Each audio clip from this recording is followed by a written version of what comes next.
You're a hardworking student, you're no stranger to putting in lots of effort and putting in the hours to achieve what you want and what you need to do. However, that doesn't stop the UCAT from being difficult. But why exactly is it so hard? Well, I think a large reason why it's so difficult is because there are a lot of things that students are doing that are just really bad for the UCAT prep, and that might actually be hindering your ability to do as well as you can. Hey guys, welcome back to the channel. If you're new here, my name's Jacker and I'm a first year medical student studying at UCL. And in this video, I'm going to talk through some of these things that I think you should avoid at all costs, things that I feel will actually reduce your score and are holding you back. As usual, timestamps are in the description so you can jump around and find whatever you're looking for without wasting any time. And with that out of the way, let's get into the first mistake, and that is leaving it too late. Now, the UCAT exam falls during summer, which means there are a lot of things you're balancing along with the exam. That includes your personal statement, your A-level revision, your work experience, all of that stuff. Now, leaving it too late is a very common mistake a lot of people make. I know a few people who are really overwhelmed by everything and just found it really difficult to schedule in their UCAT prep. A lot of people ended up pushing back their date multiple times, but realistically just know that if you're not spending about 4 to 6 weeks, then it is a bit of a problem. You really want to make sure you're hitting that amount of revision, because it is an exam that requires practice. Now be careful, because over revision is another mistake. If you're revising like 12 weeks for the UCAT, then you're probably doing something wrong. In a lot of the cases, 4 to 6 weeks is about the sweet spot. Anything more, and what you tend to find is that students burn out and kind of reach their peak performance before the exam, and by the time the exam comes, they're just slowly dropping. Mistake number 2 is buying expensive UCAT courses. You'll definitely see a lot of these around the internet when you're doing research on how to do well on the UCAT, and I'm not going to name any of them. One, because I don't want to like send any hate, and two, because I don't want to give them any more promotion. But I've seen courses ranging from around £150 to about £300, which is just blows my mind. And the worst thing is, a lot of these courses are targeted towards students who are struggling with the UCAT, and a lot of the times when you're in that position, you're willing to do whatever it takes to improve your score, even if it means spending a bit of money. Now, the general consensus with medical applications is, if you need to pay someone or an organization to help you with something, then it's probably best to avoid it, whether that's to do with the UCAT, whether that's to do with the personal statement, whether that's to do with interview prep. You always want to avoid it, because I guarantee you there are so many free alternatives out there, and there are so many people who are more than willing to help you. Especially when it comes to the UCAT, there are so many free videos on YouTube. Some of the videos that I used to watch when I was preparing for my UCAT were Karma Medic and Journey to Med, but there are so many other free resources, and I'll do my best to link a bunch of them in the description below. But please don't fall for these traps of kind of letting your stress convince you that spending £150 on a course is justified, when there's so much free kind of advice out there from people who are very experienced. Mistake number 3 is not prioritizing practice questions. Now, the UCAT is a bit different to a lot of other exams. In most exams, you might spend a certain amount of hours like revising the theory or the content, and then you'll jump into practice questions and apply that learning into the questions. But the UCAT is really an exam that genuinely rewards people who practice. Yes, you want to spend some time looking at strategies, researching how to approach questions, but the sooner you apply them to actual questions, the better. I know lots of people who spend like weeks kind of just studying different strategies without actually applying them to actual questions, or even if they do apply them, they'll do a small amount of questions and then do more research, when in reality you should be looking at strategies, but you should be going into questions as much as you can. Mistake number 4 is revising with books. It's not like most of your exams where you're given an exam paper and you write out your answers, or you do this, that, or the other. You are actually sitting it on the computer with a keyboard and a mouse and a screen. So why would you revise it in a way that doesn't emulate that situation? Revising for the UCAT is very different when you compare revising or doing questions on a piece of paper versus doing questions from an actual screen. you really want to make sure that you're imitating the actual UCAT as much as possible. It just doesn't make sense to be spending all your time revising from textbooks. Now, thankfully, there are quite a few question banks out there. The one I would highly recommend is Medify. Now, you do have to pay for it, and I know I just said, avoid paying for these things.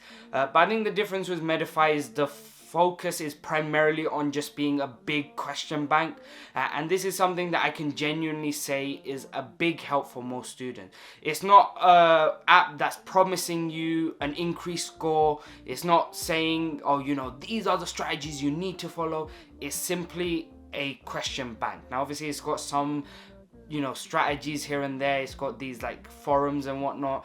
But the primary focus of Medify is to act as a question bank, and you really, really want to use this. I actually did buy a UCAT textbook, and I also had Medify, which thankfully my school paid for. And I can tell you now, that book just sat on my desk collecting dust. I did not touch it. I think I opened it once or twice when I first got it, but once I started using Medify even once, I just realized how much more better it was. One, there were more questions, and two, it was just a very different game, having to click your answers and not being able to note things down or highlight things. That made a big difference. Mistake number 5 is doing time practice straight away. Now, the UCAT is a very time constrained exam, so don't get me wrong, you want to implement time practice as soon as possible, but that's very different to saying you should apply it straight away. It's kind of like what I said before. You do want to spend some time looking at strategies, looking at how to answer questions, but it's really good to kind of apply those strategies in questions without the time constraint at first, because when you first learn a strategy, it's not very intuitive. You have to very much think about the strategy as you're applying it, and obviously that takes up more time. Now, if you try that with the time constraints, you're just going to panic, and you're not really going to have a chance to see if these strategies are working. So what I usually recommend is, after you find a new strategy or you want to test a new strategy, do a few questions just regularly.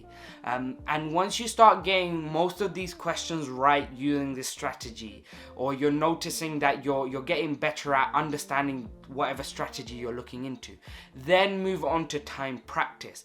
And you'll notice a big difference in terms of the difficulty. It will get much harder, but you'll find that with that practice you initially done, these strategies you're trying to implement have slowly become more and more closer to just being second nature, because they won't be from the get-go, but with enough practice they will be. And then that means your time practice will be a lot more effective, and it won't be this case of a panic guess where you've got like 10 questions left with like 30 seconds, and now you don't have any time to implement strategies and you're just guessing questions left, right and center. Mistake number 6 is a simple one, and it's not integrating keyboard shortcuts.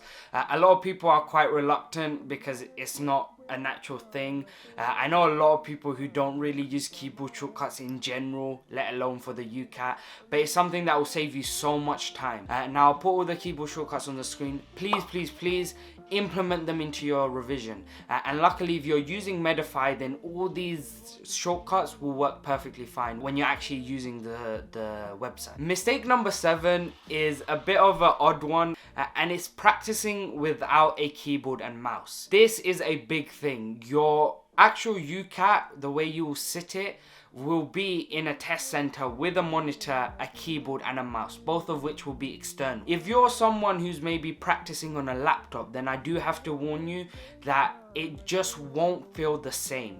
The layout of your mouse and your keyboard is kind of very much different to if you were using a keyboard and mouse. If you don't have a keyboard and mouse, that's fine, but I highly recommend you maybe spend a bit of money and buy one, preferably a keyboard with a number pad on the side. Now, you don't have to break your bank account to buy a fancy keyboard and mouse. I've literally seen some on eBay for like 10 quid, which is very cheap considering the fact that it will help you for your revision. Mistake number 8 is only focusing on the parts you're good at. Now, there are 5 5 sections, and everyone has that one section that they're really good at. I knew some friends who are very good at abstract reasoning, some who smash quantitative reasoning, some scary people who are very good at verbal reasoning. And so you typically find that what some people will do is they'll naturally focus on the parts that they're good at. Now, some people even do this more intentionally. Their logic being that, you know, if they flop their other 4 sections, but they do really well on this one section that they're good at, then they can probably bump up their average. And while that might logistically be true, it's a very risky game, because what do you do if you go into the exam and the one section you put all your money onto ends up being your worst section? You've kind of just shot yourself in the foot. So you really want to make sure that during your prep, in fact, you especially want to be focusing on the parts you're struggling on, because you really want to just on average get all your sections up. And the final mistake is trying to answer every single question. Now, this is a weird one, because since like as long as you can remember, you've probably been conditioned, you know, answer every question, make sure you have time at the end of the exam to then even go over the questions you answered. So, you know, you're being conditioned to think that you have to answer every question. And while in your A-level exams, for example, whatever exams you're saying, that is true, you do want to answer every question. The UCAT is different in that every question is worth the same mark. In fact, if I had to give you an example, let's say you're doing a maths paper. If you had a very long question on integration, let's say a very complicated, I don't know, integration question, okay, there's like 50 different parts to it, it's very, very long. And then you have a question that's, I don't know, you know, simple algebra, just rearranging an equation. And you were told that each of those questions were worth the same mark. Obviously, it's a no-brainer to do the shorter question, the quicker question, because if they're worth the same, it makes more sense to do the one that you can guarantee that you're more likely to get right. And that's the same with the UCAT.